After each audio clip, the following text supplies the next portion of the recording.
Guys, இன்னைக்கு big பாஸோட last promo வந்துருச்சு. அதில் வந்து ஜாக்லின் கேஷ் பாக்ஸ் இருக்கிறதுக்காக ஓடி போயிட்டு திரும்ப வந்துட்டாங்க. பட் இது வந்து ஒரு டைட் ஃபினிஷ், என்னென்ற டிசிஷன் வந்து அப்புறம் கொடுப்போம் அப்படின்றத மாதிரி பிக் பாஸ் வந்து அனௌன்ஸ் பண்ணியிருந்தாரு. அண்ட் ஆல்சோ நிறையா சோஷியல் மீடியா பேஜஸில் கிட்டத்தட்ட கன்ஃபார்மாகவே சொல்கிறாங்க ஜாக்லின் வந்து எலிமினேட் ஆகிட்டாங்க அப்படின்றது. Of course it seems to be unfair தான். ஏன்னா இவ்வளோ நாள் இருந்துட்டாங்க, இந்த விஷயத்தை வச்சு அவங்கள எலிமினேட் பண்ணணும் அப்படின்றது வந்து அன்ஃபேராக தெரிஞ்சாலும் இந்த இந்த மீட்டர்ஸில் இவ்வளோ செகண்ட்ஸ் கவர் பண்ணணும் அப்படின்ற டெசிஷனை வந்து அந்த பர்டிகுலர் பர்சன் தான் எடுத்திருக்காங்கன்னு நான் நினைக்கிறேன். பிகாஸ் இதை நம்ம ஓடணுமா வேணாமான்ற டெசிஷன் அவங்களோடதாக தான் இருந்துச்சு. ஸோ இதை அவங்க ஓட மாட்டேன், இல்லை பாதியில் கூட அவங்க திரும்ப வந்திருக்கலாம். சௌந்தர்யா ஆக்சுவலி இப்போ லைவில் கொஞ்சம் நேரத்துக்கு முன்னாடி பண்ண மாதிரி இவங்க வந்து இவங்களால முடியும்னு நினச்சிட்டு போனாங்க. அண்ட் ஜஸ்ட் ஒரு மிஸ்ஸில் வந்து மிஸ் ஆயிடுச்சு.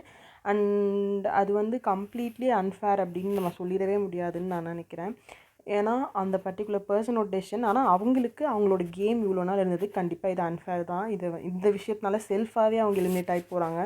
கிட்டத்தட்ட எல்லா வாரமும் நாமினேஷன்லேருந்து எல்லா வாரமும் மக்களால் சேவ் பண்ணப்பட்டு அவங்க உள்ளே இருந்துட்டு இப்போ அவங்களோட ஒரு டெசிஷனால் அவங்க வந்து வெளியே போகிறது ரொம்ப ரொம்ப அன்ஃபேரான விஷயம் தான்.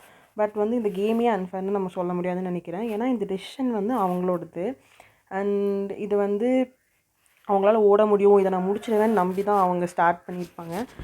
ஸோ அவங்களோட செல்ஃப் கான்ஃபிடென்ஸும் இந்த இடத்துல கண்டிப்பாக எல்லாருமே ரெஸ்பெக்ட் பண்ணணும். அவங்க டெசிஷனையே நம்ம வந்து தப்பு சொல்கிற மாதிரி ஆகிடக்கூடாது. அவங்கள பிடிச்ச ஒரு பர்சனாக இருக்கனால நான் சொல்கிறேன், அவங்களோட டெசிஷனையே நம்ம வந்து தப்பாக ப்ரொஜெக்ட் பண்ணக்கூடாது. இது அன்ஃபேர்னு சொல்லி. பிகாஸ் இது அவங்களோட டெசிஷன், அவங்க ஓடணும்னு நினச்சிருக்காங்க. அவங்க இதை வந்து அவங்களோட ஃபேன்ஸ்க்காக ப்ரூவ் பண்ணணும் அப்படின்னு நினச்சி நேற்று கூட லைவில் பேசிகிட்டு இருந்தாங்க. இதை நான் இவங்களுக்காக பண்ணணும்னு. இதை அவங்க பண்ணாமல் இருந்திருக்கலாம் என்ன கேட்டால். பிகாஸ் இதை பண்ணி தான் அவங்க நமக்கு ப்ரூவ் பண்ணணும்னு இல்லை. பிகாஸ் அவங்களோட 100 days கேம்ஸ் வந்து அவ்வளோ ஃபேராக இருந்திருக்கு. ஆனால் இவங்க ஏதோ ஒரு விதத்தில் அவங்களும் இந்த கேமில் இருக்கேன், நானும் இதை ப்ரூவ் பண்ணணும்னு நினச்சது ரொம்ப ரொம்ப அப்ரிஷியபிள் தான். பட் ஆனால் அது வந்து இட் காஸ்ட்ஸ் கேம். அவங்க கேமையே அது வந்து முடிச்சு வச்சிடுச்சு. பட் ஸ்டில் அவங்களோட இந்த டெசிஷன் கூட will be the talk of the டவுன்னு நினைக்கிறேன். பிகாஸ் ரொம்ப ரொம்ப போல்டான ஒரு டெசிஷன். சௌந்தர்யா கூட போயிட்டு அவங்க எடுத்தது ரொம்ப வயசான டெசிஷனுன்ற பட்சத்தில் பாதிலே திரும்ப வந்துடலாம் முடியாதுன்னு தெரிஞ்சோடனே அவங்க வந்தது வந்து ரொம்ப வயசான டெசிஷன் தான். இது வந்து ரொம்ப ரொம்ப ஒரு போல்டான டெசிஷன். என்ன வேணாலும் எடுத்ததை வந்து கம்ப்ளீட் பண்ணுவேன் அப்படின்னு இவங்க நினச்சி ஓடிருக்காங்க. ஸோ அவங்க வெளியே வந்துட்டாங்கன்றது கன்ஃபார்ம் ஆகிறப்போ ஆக்சுவலி வராமல் இருந்தால் ரொம்பவே நல்லாயிருக்கும். அந்த டெசிஷன் வந்து மாறி இருந்தால். பட் ஸ்டில் வந்துட்டாங்கன்ற பட்சத்தில் she is very very deserving for being அப்ரிஷியேட்டட்னு நினைக்கிறேன். அவங்களுக்கு இந்த எல்லாரோட அப்ரிசியேஷனும் ரொம்ப ரொம்ப டிசர்வ்டான ஒரு பர்சனாக இருப்பாங்க. இந்த டெசிஷனுக்காக இருக்கட்டும், குயின் ஆஃப் பிக் பாஸ்ன்னு நம்ம எல்லோரும் அவங்க ஃபேன்ஸ் எல்லோரும் சொல்கிறோம். ஸோ அந்த மாதிரி ஒரு பேர் வந்து ரொம்ப ரொம்ப ஆப்டாக இருக்கும். கடைசி வரைக்கும் அவங்க என்ன நினச்சாங்களோ அவங்க கேமில் அவங்க அதை தான் பண்ணியிருக்காங்க.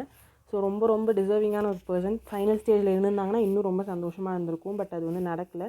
அவங்க வந்து பை சான்ஸ் வெளியே வந்துட்டாங்கன்றது கன்ஃபார்ம் ஆகுது. இந்த சோஷியல் மீடியா பேஜஸ்லாம் நம்ம பார்க்க மோஸ்ட்லி ஆல்மோஸ்ட் கன்ஃபார்ம் தான். பிகாஸ் நிறையா வெல் நோன் பேஜஸ்லேயே சொல்லிட்டாங்க இவங்க வந்து வெளியே வந்துட்டாங்க அப்படின்றத. ஸோ அது கன்ஃபார்ம் ஆகுன்ற பட்சத்தில் she is someone who is being deserve to be செலிப்ரேட்டட்னு நினைக்கிறேன்.